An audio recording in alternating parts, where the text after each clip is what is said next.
કેમ છો મિત્રો? આજે રિયલ એસ્ટેટ સેક્ટર વિશે એક બહુ અગત્યની માહિતી આ માધ્યમથી આપ સૌને હું આપવા માંગુ છું. મકાન, ઓફિસ, ફેક્ટરી દરેક જણને રિયલ એસ્ટેટની જરૂર હોય છે. આગામી વર્ષોમાં અમદાવાદમાં જે રીતનું ડેવલપમેન્ટ રિયલ એસ્ટેટનું થઈ રહ્યું છે અને હવે તો આપણે સ્પોર્ટ્સ સિટી બનવા જઈ રહ્યા છે, ત્યારે ખાલી આપણે અમદાવાદીઓ નહીં પણ બહારથી માઇગ્રેશન પણ ખૂબ છે અને આગામી વર્ષોમાં દેશ વિદેશના લોકો અમદાવાદમાં આવવાના છે અને રહેવાના છે. ત્યારે રિયલ એસ્ટેટ સેક્ટરને વધારે ટ્રાન્સપરન્ટ બનાવી શકીએ અને વધારે ઇઝ ઓફ ડુઈંગ બિઝનેસને ધ્યાનમાં રાખીને ઇન્વેસ્ટમેન્ટ, પ્રોપર્ટી બાઇંગ કે જેનો જે પણ ઉપયોગ હોય તે માટે એક ક્રેડાઈ અમદાવાદે બહુ મોટું ઇનિશિયેટિવ લીધું છે. છેલ્લા કેટલાય વર્ષોથી આપણે જાણીએ છીએ કે રિયલ એસ્ટેટની અંદર કોઈપણ પ્રોપર્ટી બાય કરવા જઈએ તો સુપર બિલ્ટઅપ પ્રમાણે તમને એરિયા અને એના માટેની કિંમત ચૂકવીને અને સ્ક્વેર ફૂટનો રેટ આપવામાં આવતો હતો. ક્રેડાઈ અમદાવાદે અને એના બધા ડેવલપર મિત્રોએ ભેગા થઈને હવે એ પ્રથાને બંધ કરી દીધી છે. હવે દરેક ડેવલપર ખાલી ને ખાલી રેરા એરિયા કે જેમાં રેરા એક્ટ પ્રમાણે રેરા કાર્પેટ, બાલ્કની અને વોશ એ બધું ભેગું કરીને જેને અમે રેરા એરિયા કહીએ છીએ એ નેટ યુઝેબલ એરિયા પ્રમાણે જ પ્રોપર્ટી વેચશે.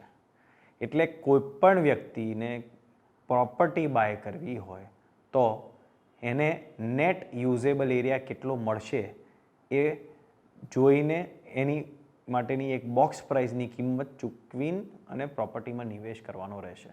એટલે દરેક પ્રોપર્ટીમાં જ્યાં સુવિધાઓ, જ્યાં આગળ કોમન એમ્યુનિટીઝ, પાર્કિંગ ફેસિલિટીઝ અને એવી અનેક કોમન વસ્તુઓ પ્રોજેક્ટ ટુ પ્રોજેક્ટ અલગ હોય છે અને જેના કારણે સુપર બિલ્ટઅપ પણ અલગ અલગ હોય છે.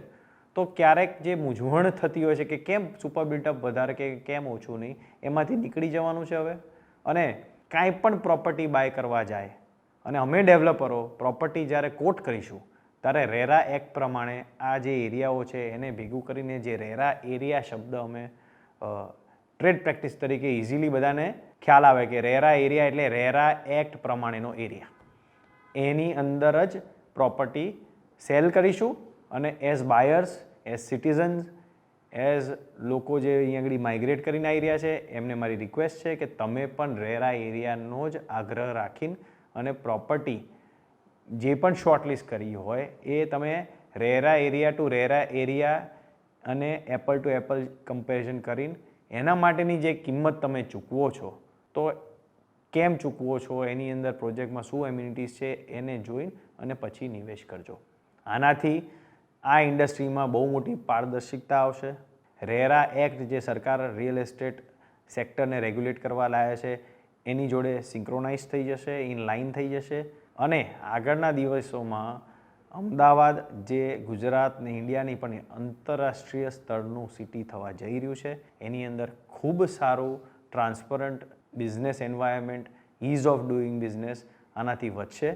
અને આપ સૌને મારો આગ્રહ છે કે ક્યારેક કોઈ સુપર બિલ્ટઅપ પ્રમાણે વેચતું હોય તો જૂની ટ્રેડ પ્રેક્ટિસ છે તો કે કંઈ વાંધો નહીં, તમે સુપર બિલ્ટઅપના બદલે મને આ મકાન કે આ પ્રોપર્ટીમાં તમે જે મને ઓફર કરો છો એનો રેરા એરિયા મને કહો અને પછી એને તમે બીજા પ્રોજેક્ટની અંદર રેરા એરિયા કમ્પેર કરીને ખરીદજો તો ફિઝિકલી વેરીફાયેબલ નેટ એરિયા આપ સૌને મળશે અને ઘણી સારી રીતે ને ટ્રાન્સપરન્સી સાથે આપણે પ્રોપર્ટી અને રિયલ એસ્ટેટ સેક્ટરને વેગ મળશે.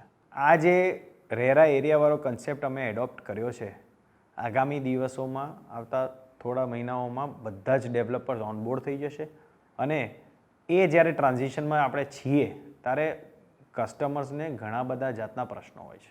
એ પ્રશ્નોને કેટર કરવા માટે અમે એક પોર્ટલ ચાલુ કર્યું છે reraarea.com.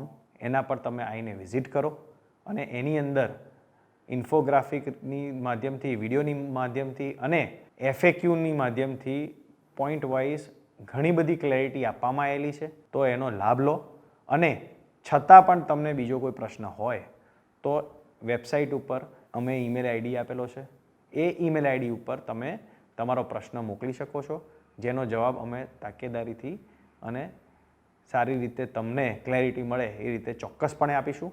એ અપેક્ષા સાથે કે આપણે બધા રિયલ એસ્ટેટને વધારે પારદર્શિકતા સાથે આગળ લઈ જઈએ. Thank you.